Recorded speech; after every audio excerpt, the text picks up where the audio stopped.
Hey, what's up you guys, it's Dorothy and welcome back to my channel. In today's video we're going to go into chapter 5 of Lost by James Patterson, so let's get right into this video.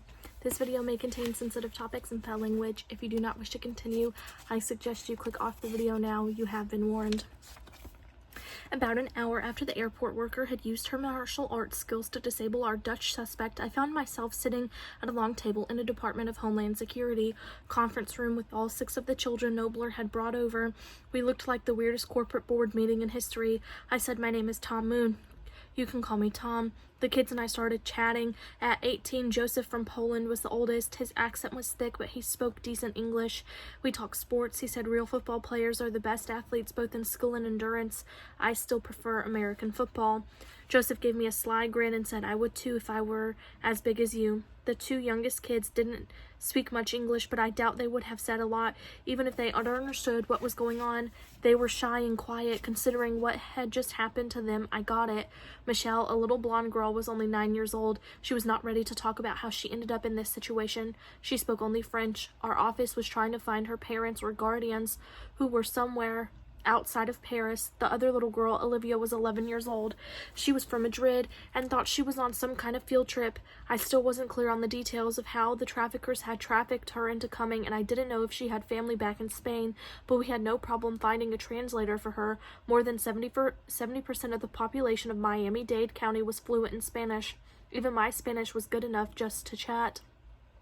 I asked her in Spanish, "What do you like to do when you're not in school?" "I have rollerblades and roller skates. I'm faster than anyone in my apartment building." Her eyes positively shone as she boasted of her skill. "I bet you are." I couldn't hide my smile. Moni, a teenage girl from Kenya, turned to 15-year-old Jocks from Belgium and whispered in his ear. They both giggled. I smiled to let them know it was okay to speak, but they were happy in their private joke. I looked over at the Finnish girl, 14-year-old Anika, and said, "Hi, kunnikvoet." Her blue eyes opened wide, and she hit me with a slew of Finnish. I held up my hands. "Whoa, sorry. Hello, how are you is all I know in Finnish." She smiled and switched to English. "Where did you learn to say that?" I said, "If you talk to a man in a language he understands, that goes to his head. If you talk to him in his language, that goes to his heart." The quote covered the fact that I didn't remember where I learned the Finnish phrase. "What's that mean?" "It's a famous quote." "Who said it?" "Nelson Mandela." "Who's that?"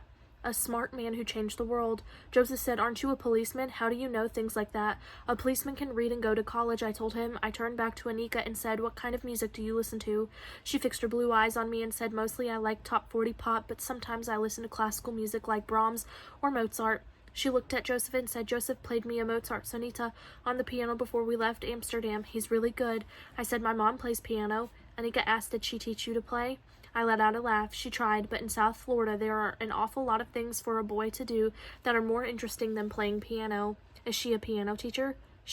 I decided to let that one go. A short while later, a dark-skinned man wearing a jacket that said Department of Homeland Security Investigation stepped into the room and announced, "Time to get your stuff together, kids. It's a little bit of a drive to the place where you'll be housed." I looked at the man and said, "Where is that?" "Chrome Detention Center. These kids are victims of a crime, not suspects, you dumbass. Let a damn suspect run. We caught him. Can't you find a better place than Chrome for them?" The man gave me a hard stare for a moment and then said, "Look, pal, there are certain procedures we follow, and that's where I'm taking them." As soon as the DHS agent stepped out of the room, I gathered everyone together. Joseph looked at me with big brown eyes and said, What are we doing?" I smiled and said, "We're making a break for it."